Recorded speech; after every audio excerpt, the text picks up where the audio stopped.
Okay, so we've got some people jumping on board. Good evening, everyone. Thank you for giving up your time as you jump online and join the Science Committee for the Australasian Dark Sky Alliance. And I'll give you a few minutes to start coming through. Also just attend to a few emails that people have said that they're having trouble. So just give me a few seconds and then I'll introduce everybody.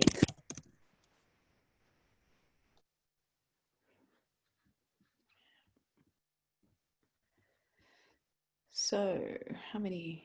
We've got an astounding number of people registered for tonight. We've got 360 people that put their name down as interested in this talk. So thank you very much. And particularly during National Science Week, when there's so many wonderful talks and so many great things to attend and listen to of all sorts, all different sorts of things. But having you here with us tonight to talk about light pollution is wonderful. I'm getting a few requests for talk to speak and say hi, which I might leave to the end as we keep signing in, but I'll just give everyone a few more minutes. And actually, whilst we are talking about that, if you're new to Zoom, which I'm sure no one is these days after 6 months in with COVID, if you've got any questions, we will be taking them at the end of the evening. You can use the question box at the bottom of your screen. Or if you do have a comment, I can actually try and take them throughout the conversation as well. The format for tonight, though, is that we will go through a series of presentations before we take those questions. So if you've got one, you can either save it to the end or you can ask it straight away and I'll pick up on it when we have the question time. So lovely to see some familiar names and faces on here. I'm going to kill my emails before we start for good, so I don't have dinging in the background. And I'll give us 30 seconds more. If anyone's interested as well, we do record this and we will have it online in the next couple of days. Give me a day or two and we'll have it up online so that you can watch it at any time or show it to anyone you think that might be influenced by what we have to say and do. So hi Bruce up there in the Bunya Mountains. Who else have we got on board? There's lots of people on here, it's fantastic. Jenny from Victoria, we've been talking about doing some Dark Sky Festival work together, which is fantastic. Landon on our team. Yeah, it's really good. I think I can see a few of my students actually. Oh, can you? Hello. Oh, you're being graded on this, Teresa, so fantastic. All right, well, it's 3 minutes past 6 and I do like to try and keep things on time. I'm a bit of a perfectionist when it comes to timing. So I would like to start the evening officially and welcome you all to the Australasian Dark Sky Alliance presentation about science of light pollution. Tonight we have 4 speakers. I'm your host, I'm Marnie Ogg, and the CEO of the Australasian Dark Sky Alliance. But in order of appearance, and you might like to wave as your name is said, crew, we have Dr. Ken Whishaw, who's up in Queensland and on our outreach team. He'll be followed by Dr. Richard McDermott, who's an astronomer at Macquarie University, who will then be followed by Dr. Kelly Pendoley, who's over in Western Australia studying and researching total behaviour with lights. And last but not least, Dr. Teresa Jones down in Victoria, who will be talking to you about birds and insects and the behaviour with light with them. So without further ado, I'm going to share the screen and bring up the talk for the evening. And hopefully it's there. There it is. And then we will commence. So, Ken, if you'd like to kick off.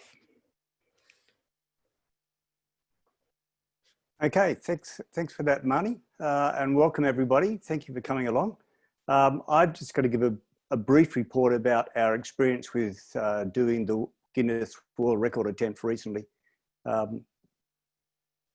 And I can't advance the screen. So you may have to do the first one, Marnie, to get me going. Thank you. So this all started really with the Department of Agriculture, Water and Environment giving us a small grant to try and advertise their new National Light Pollution Guidelines for Wildlife. And in particular, we've got to thank two people, Fiona Bartlett, who was the real instigator of this and very sadly is no longer with us, but we owe a lot to Fiona, and also Dr. Karen Arthur from the department. So when we got that grant, we were asked to try and advertise these new guidelines, which are an amazing document. If you haven't already read them, please go onto the web and download them.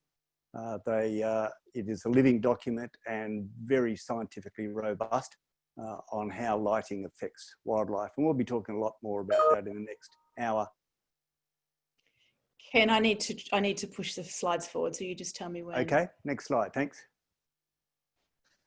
Okay, so Marnie was basically the driver of this, most definitely, probably did the vast majority of the work, and just came up with this idea of, well, we've got 59 days between now and the winter solstice, why don't we try and set a world record?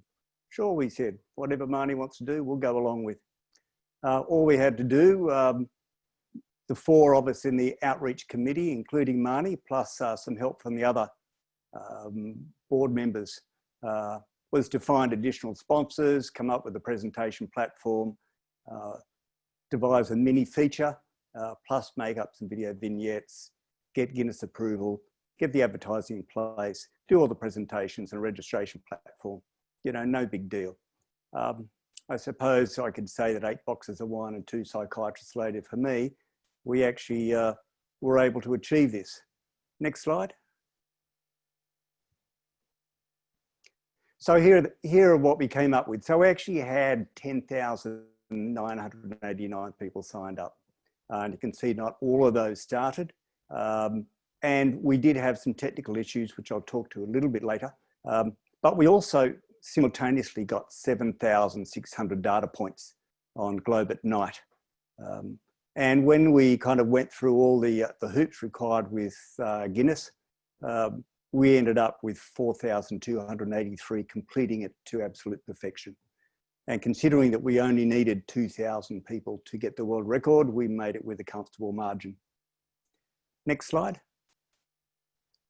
So although the majority of people did come from Australia, you can see that there were quite a few countries there. I think it was 76 in all who took part, including Antarctica. So we're really happy with the way that this spread, and we're hoping that in the future we'll be able to make it even more multinational. Next slide.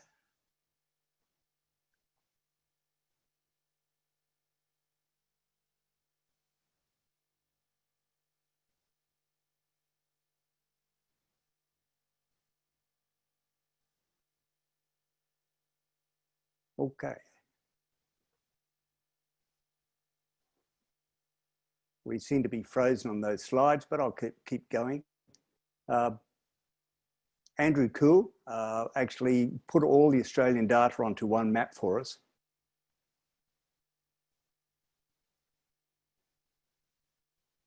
And I'm just seeing whether Marnie's going to bring this back up. Bottom right, Marnie. Bottom right. I can't show you where to go.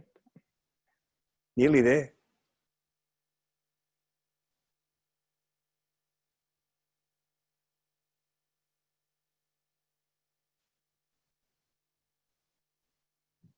Okay, that one's good.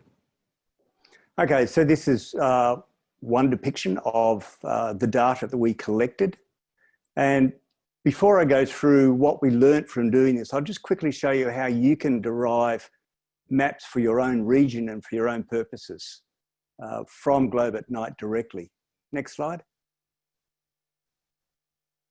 So if you just go onto your web browser and just type in Globe at Night, this was the screen that will come up, and then all you need to do is press on Maps and Data.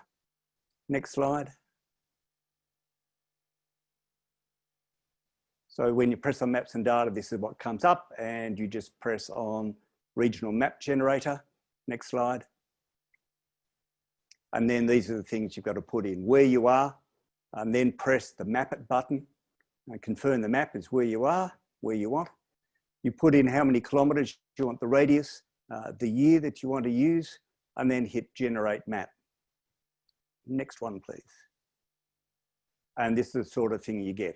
I've put in the Brisbane because the actual word Brisbane got swamped under all the readings.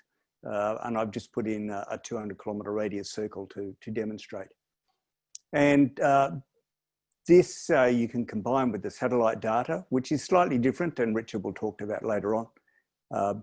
But it becomes a very powerful tool for your region, either to demonstrate that you know, your area is significantly light polluted and something needs to be done about it. In my case, I'm on the Sunshine Coast north of Brisbane. And the way I've been using this with the council is to show that the Sunshine Coast hinterland is the last place on the southeast Queensland coast that is not light polluted and needs to be preserved. But you can use it to your own purposes, and you can generate these maps to whatever you need. Next one, please. So what are the issues that we found? Well, first of all, we used the Thinkific platform, or specifically Marnie used the Thinkific platform. In many ways, it did what we wanted. However, it was very unwieldy in some ways, and there's nowhere near the technical help that we need to use it. So you would need somebody with kind of a bit more technical skills, not so much from our end, but from their end, who understands what we're trying to do. And that would take time. Dealing with Guinness is the second time I've dealt with Guinness, and they are pernickety plus plus.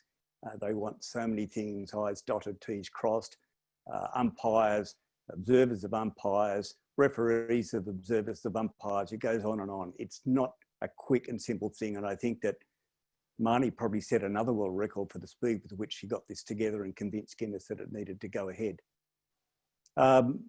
In terms of the marketing of the challenge, probably the low point for me was the kind of the general lack of response from astronomy clubs. I suppose many of astronomers like me are not relationship experts, but it was disappointing they didn't get more involved, but hopefully that will change. In the highs of it, I think that the big thing that stuck out for Marnie was not only the power of using multiple marketing things such as Facebook, TV, media, Twitter, etc., was the fact that the big thing for us was Nate Byrne on ABC TV as their weather presenter. And it strikes me that when you think about it, every single news channel has a science person embedded in their news team in the form of the weather presenter. And we'd certainly say that those are the people that you need to engage to help push this sort of thing. Nate was fantastic. We got an enormous amount of applicants immediately after Marnie's interview with Nate on ABC TV. Next slide.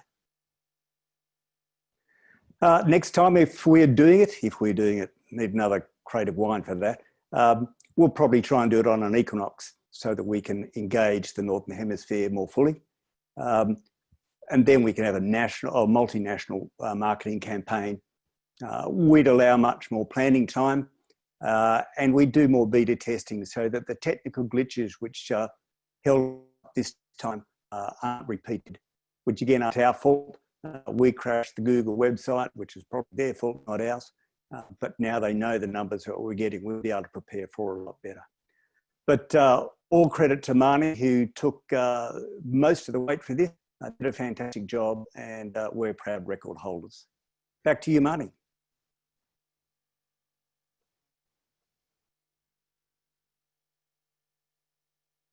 So I'm just going to hand straight over to Richard, actually, and Richard, you can take off from there. Great, thanks. Well, good evening, everyone. Thanks for joining us. So I'm going to spend some time just picking up on where Ken left off, basically, thinking about the world record and what it was that we engaged citizen scientists with in measuring. So on the next slide. So what is this sky glow or light pollution in the sky that we're trying to measure? Well, we're interested in artificial light glow or artificial sky glow. So basically any light that goes up into the atmosphere, a lot of it will pass straight through the atmosphere and into space. Some of that might hit a satellite that happens to be looking down. We'll look at some information from that later. But a fair fraction of it gets what we call scattered. It kind of bounces around inside the atmosphere and eventually pops back out in a downward direction. And that can come from any light that's going up. That may go directly up from a light that is not well shielded. Any light coming out of that light that's above the horizontal will go up into the atmosphere and potentially scatter back down. And it can also be reflected light coming off the ground, going up and then scattering back down into our field of view. And so that is what the kind of light pollution that we're trying to measure with this world record attempt. And so what does a sky glow look like? So on the next slide, I'm going to show you two pictures of the night sky. So this is a picture of the night sky taken near Parkes in rural New South Wales. And so this is about a 10 or 15 second exposure on a normal digital camera. And you can see the Milky Way is this kind of band of stars going along the bottom of the image. You can see some fingers of dust. These are the dust lanes in our galaxy. And basically you see a field full of stars. So we took the same direction of picture with the same exposure time in the next image, but this time about 20 kilometers from the Sydney CBD. And so what you see is a very different picture. You see that many of the faint stars that you saw before have kind of disappeared, and it's been replaced by this kind of white foggy veil of light. And that is the sky glow that's generated from the city lights of Sydney. So that's kind of a visual example.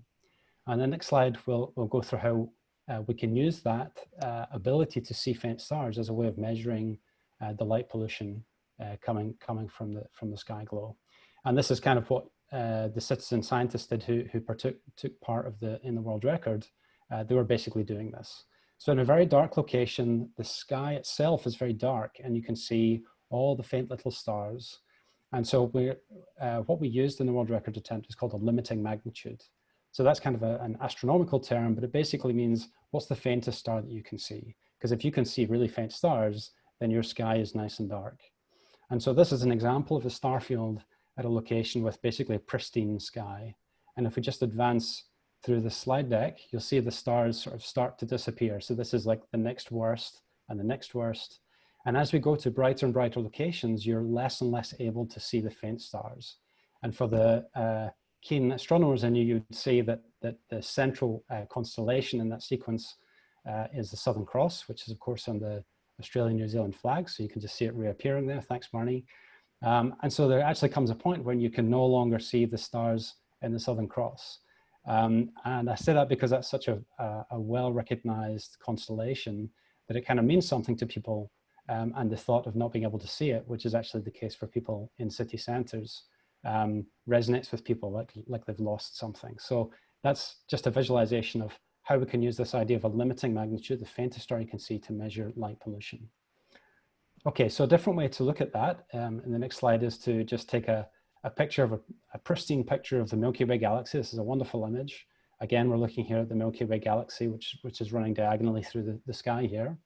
And then the next image, we'll see sort of different levels of sky brightness and how that image degrades. So this is kind of showing you the same thing as before. And now I've put on the bottom here these approximate limiting magnitudes, which were the numbers that citizen scientists were measuring as part of the world record attempt. And so 7 is the best. That's, 7 is the faintest star that you can see, which is a nice faint star in a dark sky, all the way to the left, which is when the sky is really bright and you can only see those really, really brightest stars. So if we just go forward one click, yes. So here we're actually seeing the data that was collected as part of the world record attempt. So these are the actual measurements that many of you on this webinar will have helped take. And you see that the distribution of those measurements is kind of skewed towards the low numbers, like 1, 2, 3, 4. So that corresponds to the left-hand side of this image. And what that's telling us is that, most people can't really see the Milky Way. And if we go forward a slide, it's worthwhile thinking, what do you lose when you stop being able to see a proper view of the night sky? And I choose this example here as a very tangible example of what that might mean. So this, I'm showing you a wonderful picture from Barnaby Norris. On the bottom of this image is ancient rock carving from the Ku-ring-gai National Park, which is just north of Sydney here, at the Elvina engraving site. So it's maybe a little hard to see in the image. That's why it's outlined in yellow on the right-hand side. But there's a carving of an emu. And that emu corresponds to the emu in the sky, which is a pretty unique way of looking at a constellation from Aboriginal culture that connects the dark patches of the sky. Rather than connecting the dots of light, it actually uses the dust obscuration in the Milky Way to create a constellation of the emu, which has importance. And so if you're not able to see that due to light pollution, in fact, you cannot make this image anymore because you're viewing this looking south over the lights of Sydney. And so, you know, however many thousands of years ago, this rock carving was made with a clear view of the Milky Way. And that view is now gone from this location.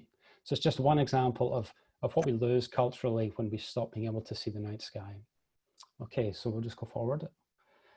This is the actual view south of Sydney today. This is taken from Barrenjoey Lighthouse looking south over the Sydney city. And so you can clearly see light pollution. You see foreground lights, but what I want to draw attention to is in the sky above the horizon. And if you go forward a slide, I've just changed the stretch on this to really highlight the fact that the light pollution it's not very confined. It makes kind of a dome of light over the city. And it's that dome of light that we're measuring with these globe at night measurements, or the sky glow measurements. So if we look at the same city from the sky, from space, in fact, if you go forward a slide, this is an image taken by an astronaut on the International Space Station, just using a SLR camera looking straight down over Sydney. And the image before was taken from the upper right-hand side of this image, kind of looking, but from sea level, looking across the city, and we were seeing that giant dome of light. Now, seen from above, you don't really get a sense of this dome of light pollution. And that is part of the problem of using space-based measurements, that you're seeing that part of the light that goes straight up, but it's giving you less of an idea of the light that may be scattered and going back down to Earth and affecting, you know, humans and animals and plants on Earth. So if we go forward a slide, then we'll see a sort of a different view of this, now using a satellite instrument called VIRS on the Suomi satellite. So VIRS basically looks at Earth all the time. So this gives you continuous monitoring of what's happening, and it also collects data at night. And so this is kind of a heat map that's showing us areas. The red areas here are bright, and the greener areas are fainter, and so on. And so this instrument is basically monitoring the light from Earth, but it suffers the same problem. It's only seeing the light that basically travels straight up. And so it's hard then to interpret the light that comes back down. And that's where the globe at night data comes in. So if we just advance the slide. So now I'm over plotting here the measurements that you guys helped take, actually. And this is just to see the correspondence between that direct measurement that a satellite might make, and then the view that somebody has on the ground in terms of the sky glow. And you can see a pretty good correspondence. So the white points sit basically in the center of the city, and then those dark red points are only away from the city when the sky is much darker. And so this is just an illustration of how the citizen science measurements can be used together with satellite data to get a much more accurate picture of what's going on in terms of light pollution on the ground. If we just go forward a slide. But there are other problems that this helps solve. So unfortunately, the satellites don't see all of the light that we might be interested in. And so in color here, you're seeing the light output by a modern LED light fitting, street light fitting. And you can see that there's some red and some yellow and green, and then there's this large spike of blue light. And that's basically how you control how red or how white the light is. As you probably well noticed, there's a drift towards having whiter lights and LEDs. LEDs are fantastic in terms of energy efficiency. That's very important. But they do have this characteristic blue light contribution. Now the black lines here show what the satellites in space are actually sensitive to. So they're sensitive to everything that falls under the black curves. And you can see that if you just go forward a click, you see that they're only seeing part of the picture. They're very sensitive to the red and the yellows and the greens, but basically their sensitivity drops off just where this blue spike is. And that blue spike is important because blue light, it scatters more efficiently in the atmosphere. That's why the sky is blue during the day, is because the sunlight is basically scattered like crazy in the atmosphere. And it's the blue light that is preferentially scattered, and we see it basically everywhere on the sky. So at night, the same thing happens, but this time coming from streetlights and then diffusing that blue light over a much larger radius or area than the redder wavelengths. And we're not monitoring that, that's the point. So the satellites are fantastic, but they only see part of the picture. Whereas your Globe at Night data that Citizen Science help collect, they're also sensitive to this blue light. They're also factoring that into their limiting magnitude measurements. So again, that's how the Citizen Science data can be used together with satellite data to get a more accurate picture. Okay, we'll go forward one. So I'm just showing you this to basically say, you know, what a great job you all did in the Southern Hemisphere in particular, in terms of gathering these measurements. This is just showing you how many measurements come into the Globe at Night project over time this year. And there's two massive spikes, and they're largely kind of our fault. The first one was back in April for Dark Sky Week. And so measurements coming from the Southern Hemisphere, in particular Australia and New Zealand, made over 50% of the measurements taken in that period.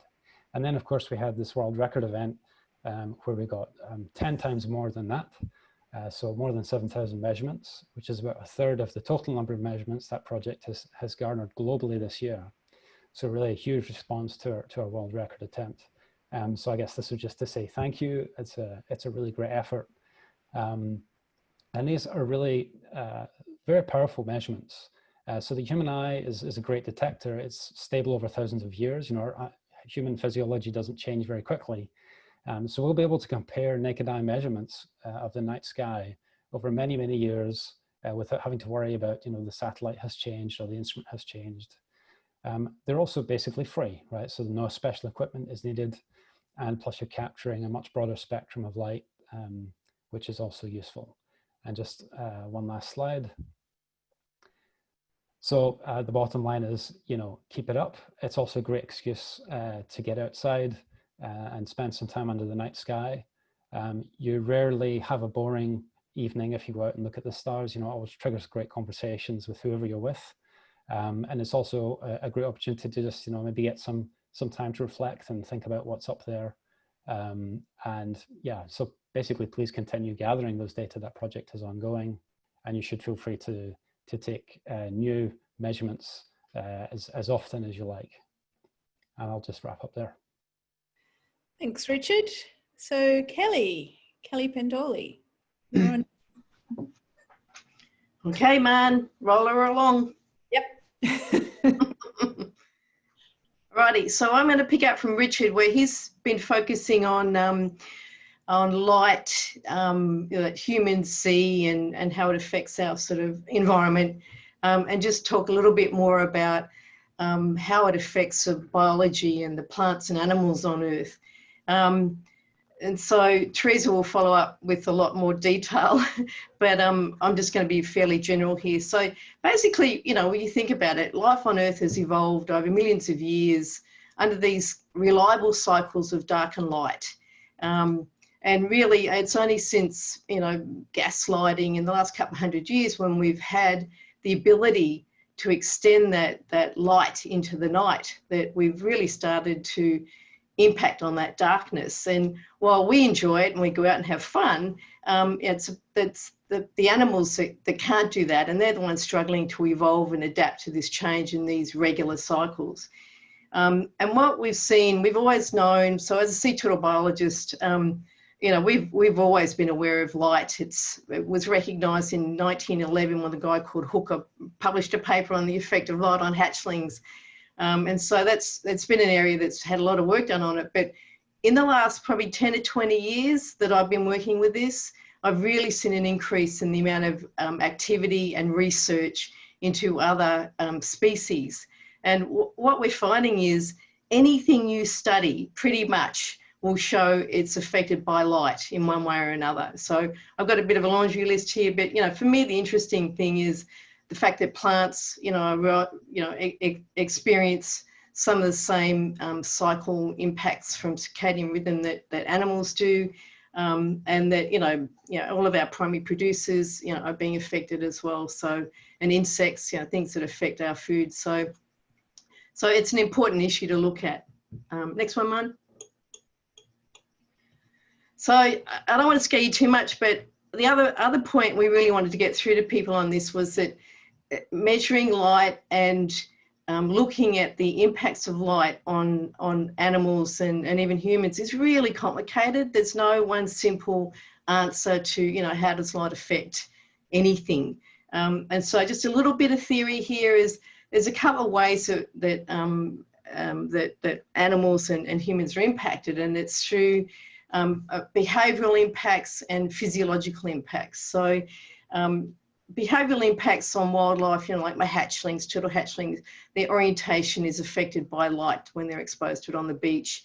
You know, foraging, migration, all these sorts of behaviours can be impacted by exposure to artificial light at night. And so we talk about that.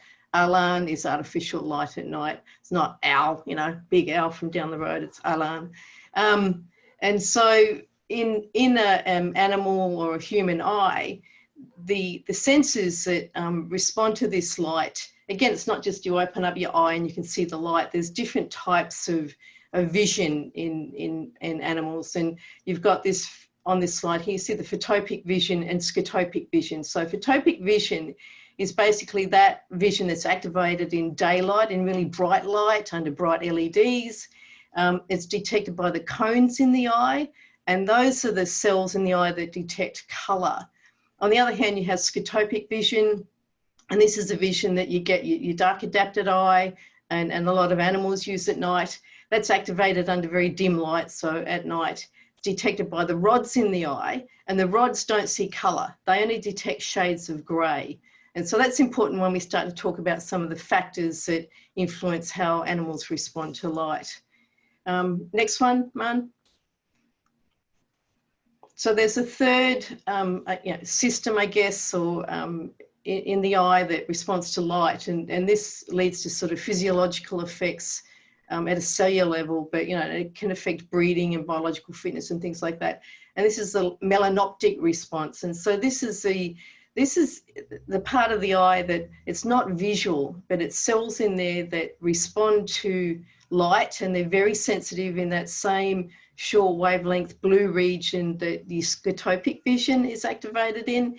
And it's what this does, it's exposure to this light suppresses the release of melatonin or melanopsin, which is a photopigment that affects our melatonin secretion, which is the sleepy hormone. And I think Teresa's going to talk about this cycle a bit more because it's really important to animals and humans, but it has consequences for anything. So plants even have this sort of circadian cycle as well. But yeah, if you stop releasing melatonin, you don't go to sleep, and there's all sorts of problems associated with that.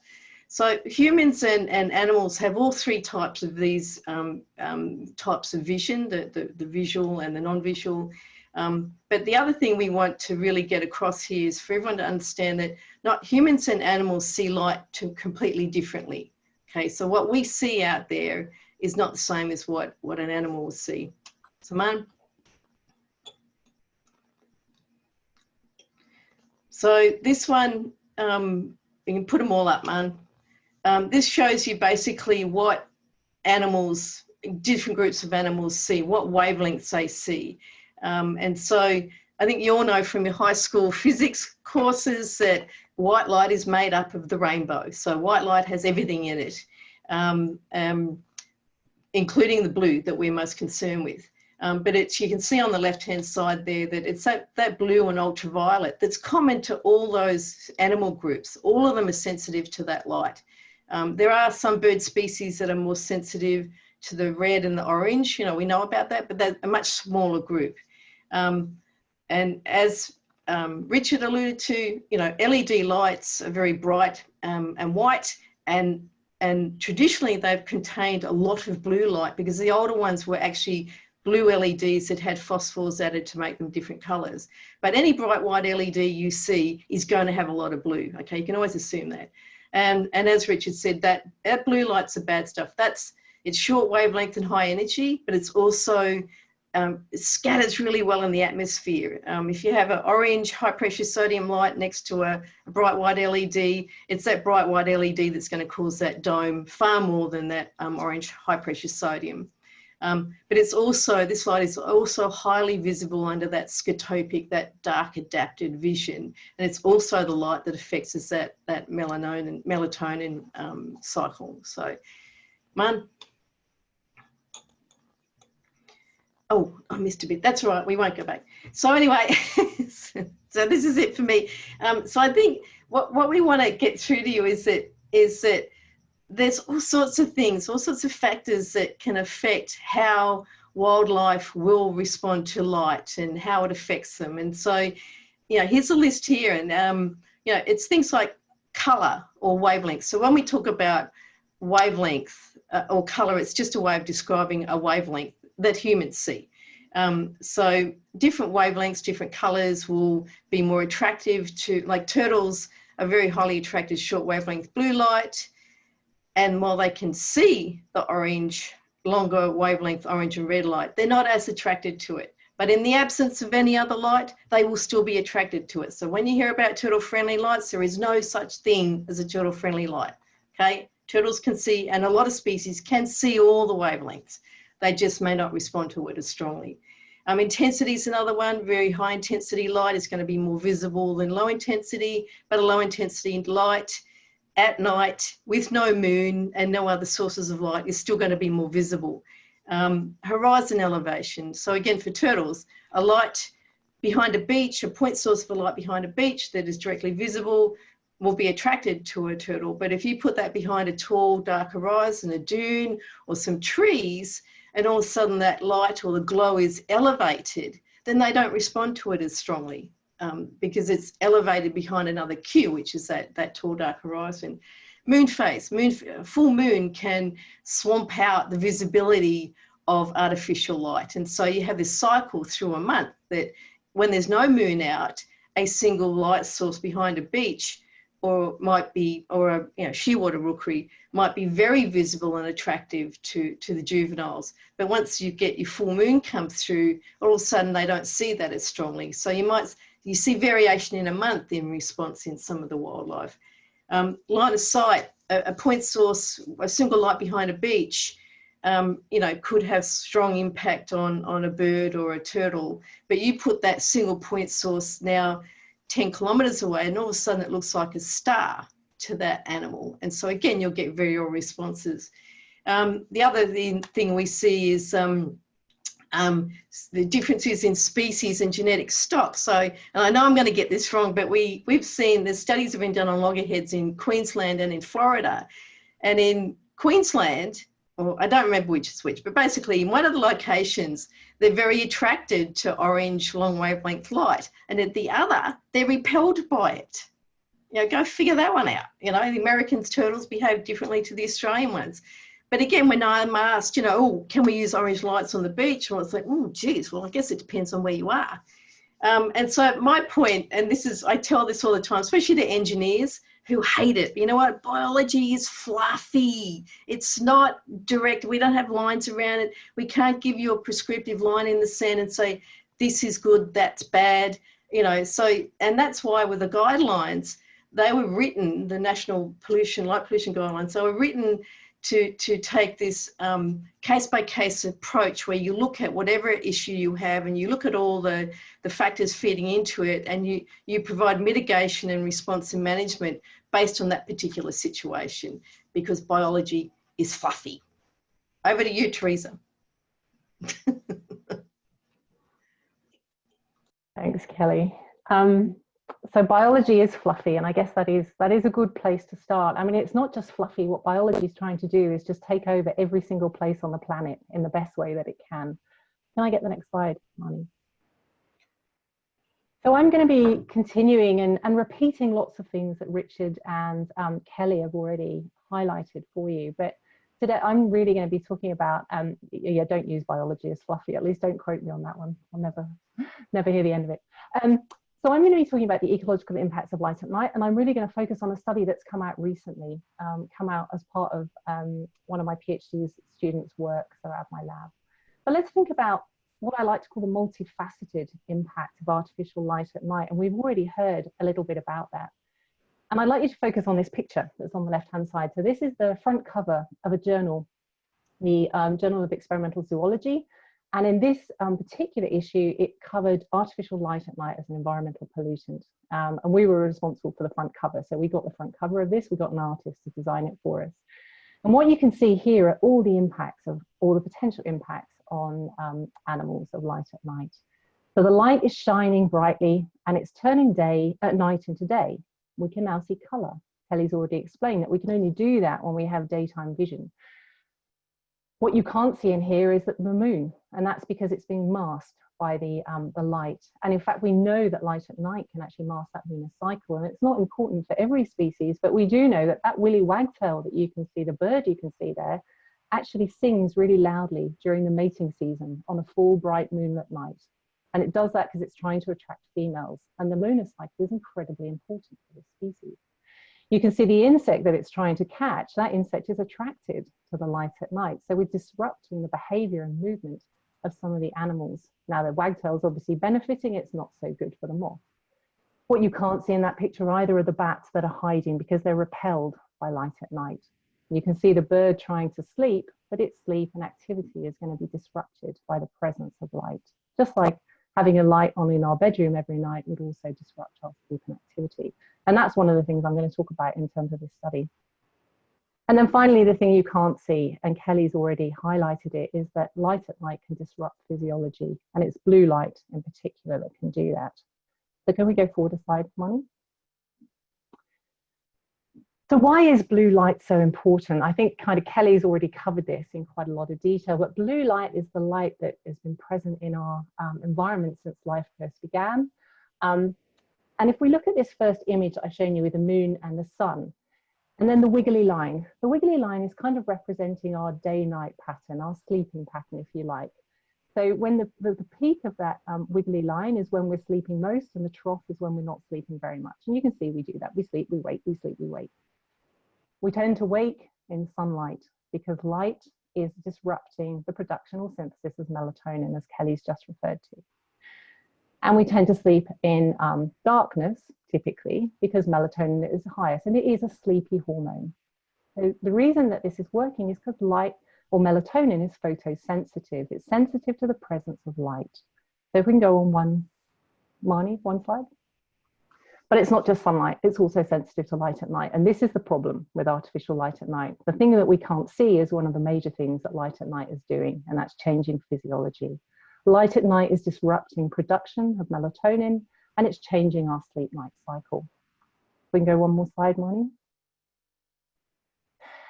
And the way that it's doing that, Kelly's already started to explain. This graph here is showing the difference between the sensitivity of our visual receptors in our eye and our non-visual receptors, those circadian or those melanopsins.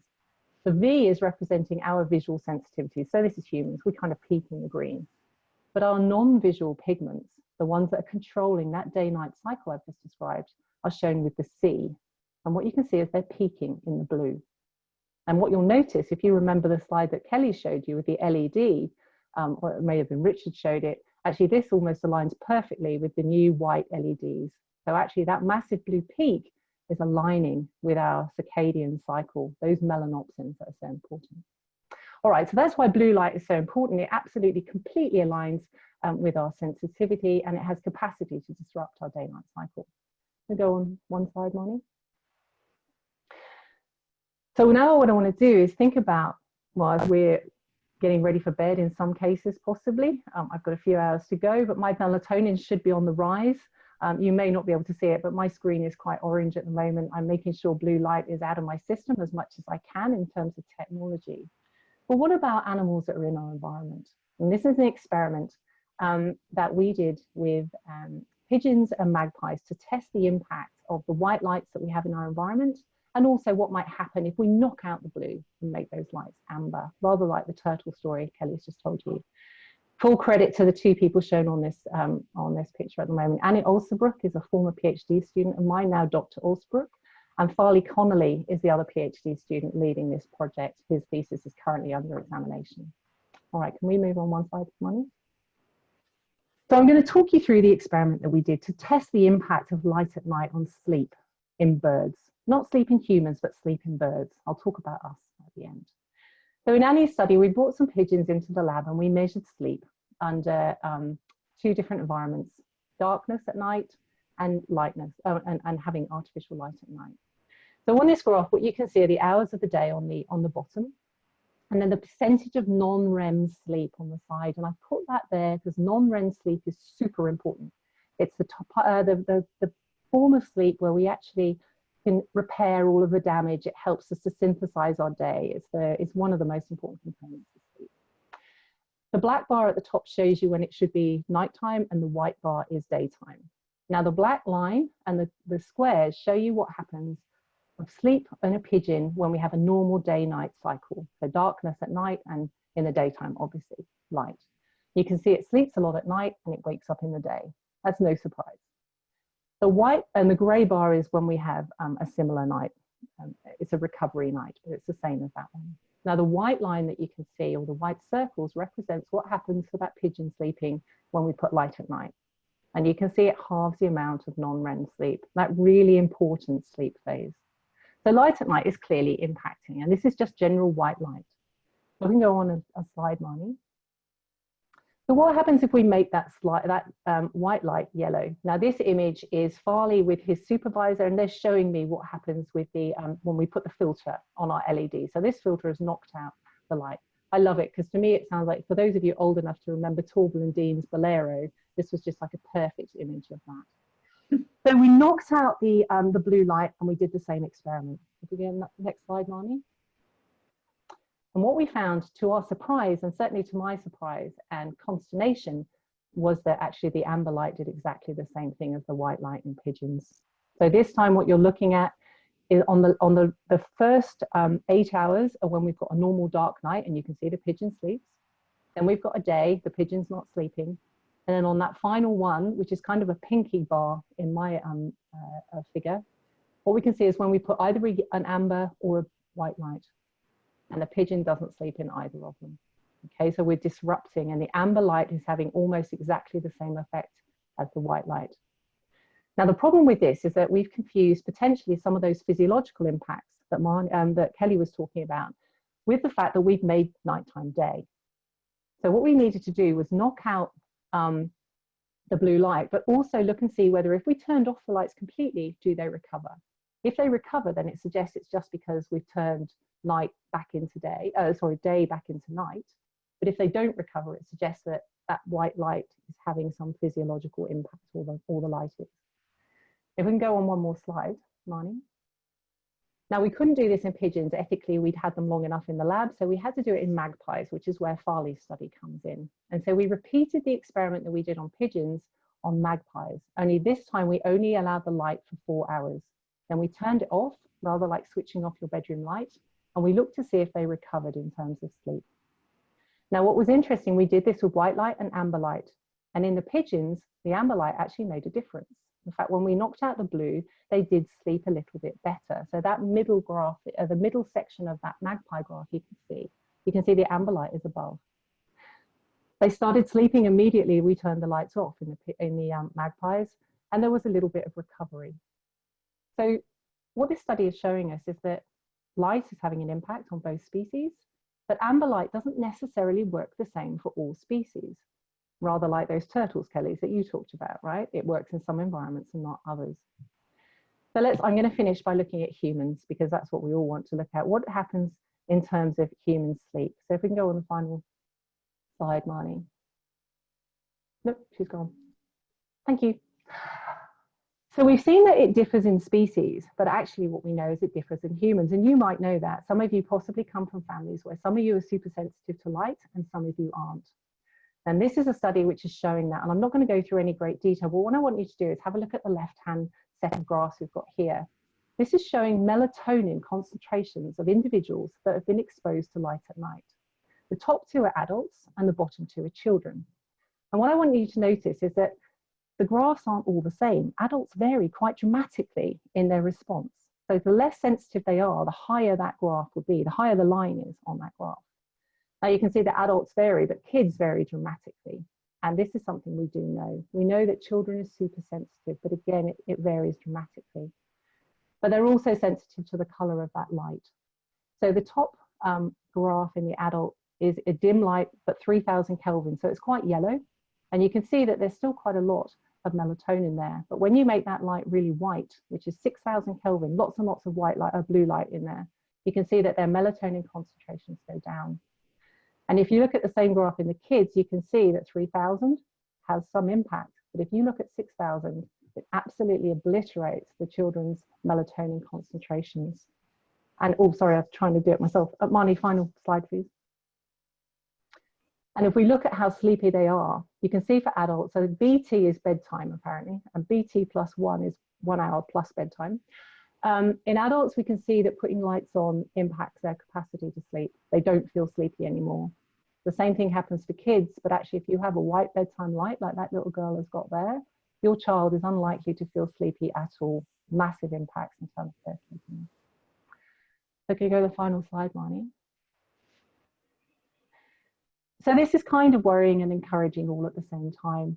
Aligning with what Kelly has said, if we want to mitigate some of the impacts of ecological light pollution, I think increasingly studies are showing us that dimming the lights can have some impact, and changing the color of lights can also have impact, but it's not going to always have the same impact. And in fact, it's going to be species and maybe individual specific. So unsurprisingly, given that we're members of ADSA, the advice is going to be to eliminate the impact of ecological light pollution. You need to turn off the lights when and indeed where you can. Thank you. Fantastic. Well, I'm always blown away when you guys present. I know you all so well, but I just can never understand how much information you've got. It's just wonderful. And I appreciate the way you've embarked on and spreading that knowledge as well with our audience tonight. So we're going to open up the floor to some questions, and I've seen some come through. I do apologize for the technical issues we've had along the way. And so you'll all get to see the questions on screen, I see. But yes, I'm sorry, that's true. We didn't do an acknowledgement to country. That is a huge oversight, and I acknowledge the Indigenous owners that have looked at the sky and understood our land much better than we are currently doing now, and we hope to impart on some of their knowledge as well. Okay, I think this is one for you, Richard. Can atmospheric pollution increase light scattering? Maybe, anyone? I'll open it up to anyone. Yes, it absolutely can. So there's kind of two regimes of the scattering, and it's really about the size of the particle or the scattering element in the atmosphere versus the wavelength of the light that's hitting it. And so the dominant mechanism is what they call Rayleigh scattering, which is when the wavelength of light is smaller than the particles that it's interacting with. And that's the typical one. So depending on the particulates that are in the atmosphere, for example, we've just gone through a horrendous bushfire season, and it definitely has a pronounced effect on the color of the sky, the color of the sun when you look through it. So that's one example of a kind of extreme pollution. And you would definitely see that in terms of the way that light interacts with the atmosphere. And so, if you're living close to a city, then the scattering can go up. And the color can change, which may have different effects on the ecology. So yeah, absolutely, different altitudes will have different levels of in the column of atmosphere above you. So yeah, all of that plays into the role, and there's definitely you have seasonal variations, and definitely tracks with pollution. I wouldn't say that we really use this as a tool to monitor pollution, but I think that we could. And that's, that would be one kind of field to explore. Okay, so the next question would be, are there better types of LEDs? We talk about them having lots of long wavelength, but are there versions available that are preferable? Yes, I can answer that one. So what we recommend for, because I consult, so I consult the industry, oil and gas in WA and across Australia, and usually it's around wildlife, shearwaters and marine turtles. So we have to recommend lights that are good for protecting those. And so LEDs, they do make two types: PC amber, which is phosphor coated amber, which is that blue LED that's got enough phosphor coating on it that changes the wavelength output to that long wavelength, very orange light. And the other is just a straight amber LED, which has been manufactured without the blue in it. It's been manufactured as a amber LED. But problem we find is that with councils in particular, putting street lights in, those amber LEDs are a lot more expensive than the PC amber or regular LEDs. They also have a shorter life to them. And so councils don't like to use them because they're just going to cost a lot more money. But those are the two at the moment. With, technology that's just racing ahead the way it is now, who knows what we'll have available in the next few years. LEDs have been rolled out really quickly. We fully expect to be other types of lighting that we can't even think about now will emerge in the next, decades. And I might just make a mention too that one of the attributes that we have to offer is a certification program, actually, ADSA approved, where we're trying to educate councils, government policymakers, etc., on options that are better and are good in the marketplace. So we actually go through an independent certification scheme that allows us to say that in 3 categories that they're better, good, better, and best in certain situations. So if you are interested, you can check out our website under ADSA approved certification, and you'll see the lights there. So that's another way. And that is. Yeah, sorry, Ken. Yep, sorry. I might just mention about kind of domestic lighting. What do you as a person doing when you're going into Woolies or wherever trying to get lights? About the only information you're going to get is a Kelvin rating on the side of the box, which is a simplistic way of looking at it. Doesn't really give you the full story, but about all you're going to get unless you're willing to go into the web and look for power spectrum diagrams like we've been showing you. So the lower that number, the better. Most of those lights are all blue LEDs with a phosphor coating. So you want 3000 Kelvin or less. There is no difference in the cost for them producing the lower Kelvin. It's all about demand. So now that more and more people are asking for lower Kelvin, we're starting to see 2700 Kelvin lightings becoming commonplace for domestic LEDs. All you've got to do is ask for them. Philips in particular makes some great 2700 Kelvin domestic lights. So it's just a case we've got to keep on asking these people that we want 3000 Kelvin or 2700 or even lower, and they will come on the market. So that's the way to do it. And I think that might flow on to the next question from Maddie, which is what exactly needs to be changed, or is it indeed possible to change technology of satellites so that they can detect blue light in the atmosphere? Do we know what species are affected the most by Alan? And is there a particular model of species for this area of research? Do you want to take the first, Richard? So I could take the first one. Yeah, this blind spot of blue light for satellite observations.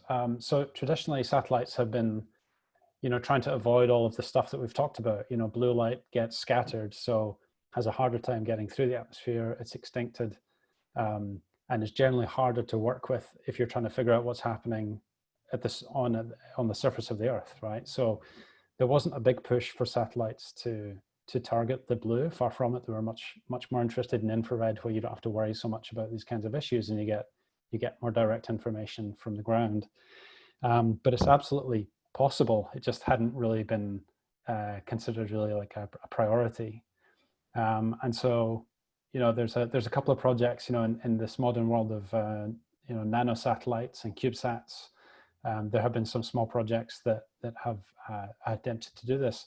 But as far as I know, nothing on the scale of, real long-term Earth observing satellite systems like the Suomi satellite that captures the data that we currently work with. But hopefully in the future. There is actually, Richard, I've just recently been made aware of a Chinese satellite, Jilin satellites that are picking up, can detect blue light and can be directed wherever you want them to go. But yeah, new, very expensive, and I'm still not convinced necessarily that they're measuring what we want to measure, but yeah. Thanks. Teresa, did you want to take the second part of the question about current? Well, I think Kelly or I could take it. And I think we'd have different answers. So I don't think there's any model species, and it's going to depend on what people want, actually. So the species you choose might depend on what's important to you. So threatened species in particular areas, of course, are going to be important to study. The species of my choice is a tiny insect. And the reason for that is I've chosen one that is all across the eastern seaboard of Australia. It's in urban environments and field environments. I can bring it into the lab and work on it. So I work on a cricket, the one that you hear outside in the evenings on summer nights. And I do because I want to ask lots and lots of questions. And as Kelly mentioned, because they also have melatonin and respond in many of the same ways as other animals, then for me, it's a really good model species. But that's because I'm very much interested in the underlying mechanisms, if you like, that are driving. But Kelly has worked on a whole suite of different turtle species and is obviously interested in migratory birds. And they also have their own benefits and can be model species depending on what you actually want to do. I don't know if you want to add anything else, Kelly. Yeah, no, you're right. It's just, there's no one. It really does depend on where you are and what you're interested in, what you're trying to protect. And even in one area, you could have, we have shearwaters, we have turtles, we have wallabies, we have all different species in some of these places we work. And it comes down to trying to figure out what species got the highest conservation value, because that's where you've got to target your light in. So it's all these decisions you have to make about, who are you going to protect the most? And sometimes, the benefits flow on to a lot of other species, especially those that are sensitive to blue. But yeah, it'd be nice to work. I like Teresa in a cricket because it's got bounds around it. So. Yeah. I think actually the best species to work on is a human species, because it's the one that everyone has the most skin in the game with. And we can use it as our flagship species to really start tackling some of the issues of light at night. We experience all the things that animals do, and we can start thinking about it from our own perspective. People start listening, I think, a little bit more. Just going to sort of flowing on from what Kelly just said, I got an email today from someone who asked, given that I have written many letters to government in regards to issues of light pollution, most fall on deaf ears. What is the best format of argument to give governments when they're deciding the impact of light pollution? I always say, how much do you love your children? Mm. That often gets a response. Not Make it necessarily. personal. Yeah. I actually, to be honest, what I do now is I start using a phone. I will hold up my phone and sort of say, do you do that? Do you turn your phone to the red at night? So actually, mine's not at the moment because I turned it off so I could see it properly. And I use that as a personal way of getting people to understand, and saying the reason we make our phones red is because that's resembling nighttime. The reason we make them blue, and they're blue, is because visually that's really important for us, but that's having an impact on our activity. But it's very difficult. I mean, it depends on Ken, you mentioned things about safety. Often governments and councils are very concerned about balancing those trade-offs with human safety versus requirements. And that's, I think, from an ecologist point of view, it's very frustrating because I just want to kind of deal with the ecology, but I can't because there's a whole suite of bureaucracy and policy that is understandably driving some of the things that are happening. I would also answer that question just in a different way, is that this is a very new, there's so few people in the world that have talked about light pollution, particularly in Australia, where we live in a continent relatively dark. So I would take it as an opportunity to educate rather than tell and to demand or request something. It's actually, I would really like the opportunity to tell, to educate you about this or inform you about light pollution in your decision making. And I'm seeing that action is really working when you start people and little bits of information, little bit by little bit, and it's exactly what ADSA is doing. That little bit by little bit, we put information out in the public, and all of a sudden, people come back and tell us they've seen it, they've acknowledged it, they've seen light pollution, and now they can't not see it. And so I think the more we talk about it, the more this is going to change. So you might not get the answer that you want the first time, but it's an education process.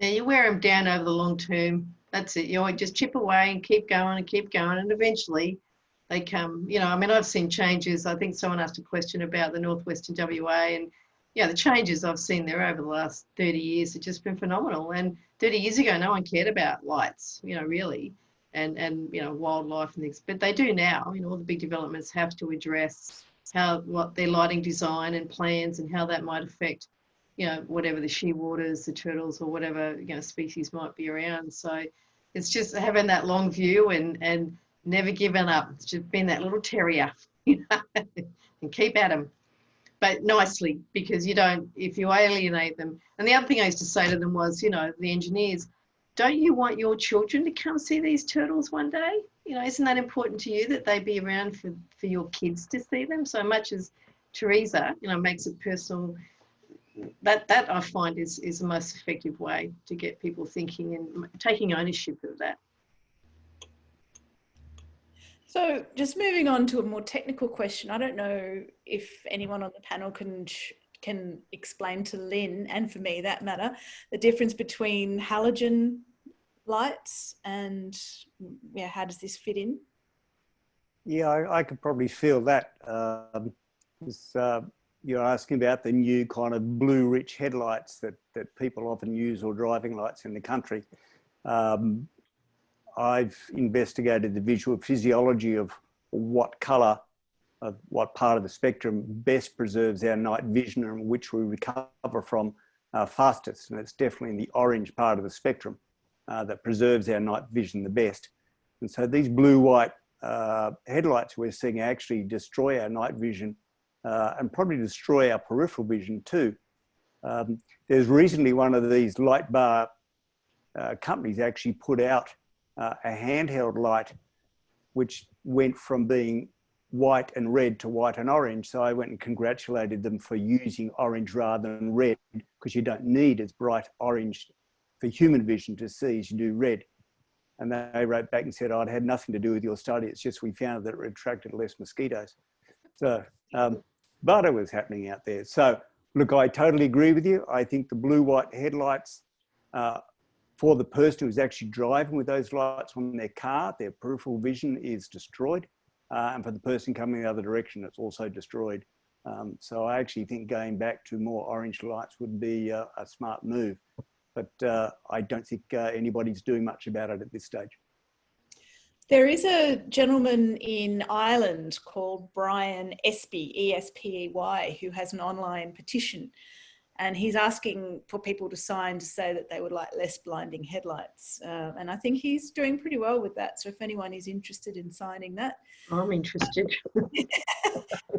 The Queensland University of Technology are doing some studies on the brightness of lights and how it impacts on braking distance and all those sort of things. But to my knowledge, as yet, they haven't actually looked at the colour of the lights to see if it makes any difference.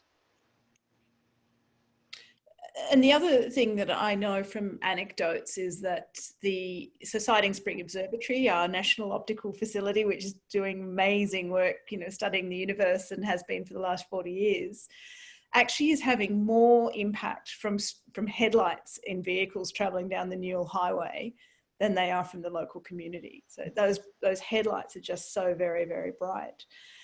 It is an interesting, a little bit of a debate though, is it better to have, and I don't know the answer to this, but is it better to have brighter headlights on your car and no street lights? At least headlights are only working when you need them. You know, if we had a choice, ideally you would have good headlights on cars that weren't blindingly bright, and then we would have the best of all worlds. So technically, street lights are only there for pedestrians. They were never, the standard doesn't address street lights for cars, because they have headlights. So technically, street lights are only meant to be there for pedestrians, but it's sort of, you know, more and more councils talk about it for car safety, but that's not what the standard calls for. So, and that's an area that some of the lighting people are starting to challenge a bit more, you know. Yes, because a person brightly lit up by headlights who is kind of against a brightly lit background from streetlights is harder to see than having one or the other. Yeah. Okay, have we got any more questions? There's a comment here that IDA have been working since 1998 and represents Australia. Yes, and we work very closely with them. In fact, we were all online yesterday having a meeting exactly how we can do more together. Obviously, more voices saying the same thing is much more powerful, particularly with governments and. And I'm actually the vice president of the IDA, so we're very intimately connected with the IDA. So, yeah. So what about, there's a question here, what about street buildings, skyscrapers leaving on their lights overnight? Do those lights need to be on at night? No. No. I think we need to look at what's happening in France, where they actually have already legislated for those to be turned off late at night, and many commercial buildings in France have to turn off all their internal lights no more than an hour after the last person leaves the building. There's a thought. And a lot of their monuments and their uplights have to be off, I think, by 11 p.m. There's good articles in the International Dark Sky Association about that legislation. I'm grinning here because I'm reading a comment here from Bonifacio. He says, my job is to install and maintain streetlights. Look like I'll have a lot more jobs to come, and hopefully we can replace the streetlights with ADSA approved. Yeah. Yeah. All right, I think we've got, well, there's just a couple of people that have asked, can we make these presentations available? Yes, we do. They will go online. They will be available in the next day or so. I'll put it up and you can share it with anybody that you'd like to. And please do, because that's the way we get our information out there.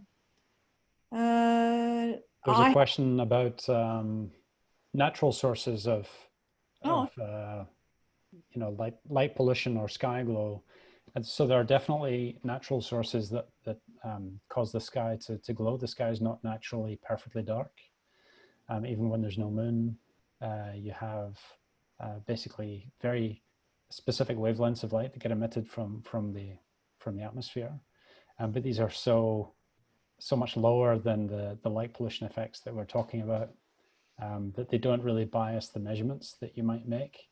If you're at a very dark site, so for example at Siding Springs or professional kind of observatory level dark sky, your measuring equipment will measure, for example, if the Milky Way is in or outside of your field of view, you can actually, you know, detect those kinds of issues. So you're detecting the fact that the sky is not uniformly bright.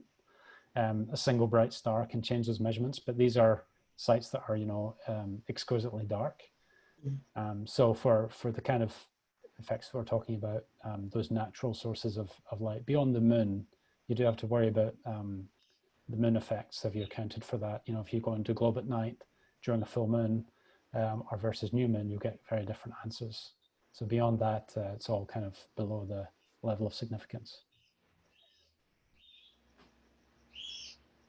Okay, well, I think we've come to, oh, there's a question here and I don't know the answer to it. I don't know if any of the panelists do. Have you heard any word about the progress of Germany's proposed ban on floodlights?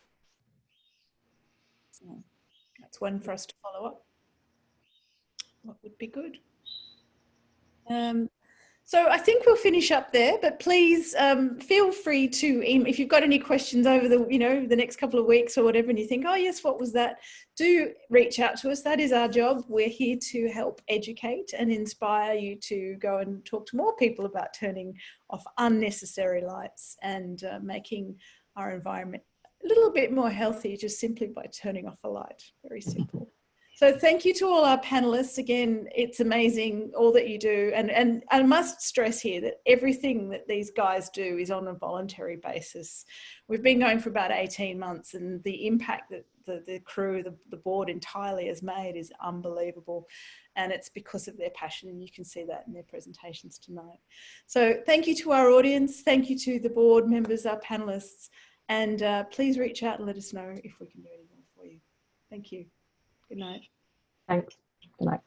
Bye. Thanks, everyone.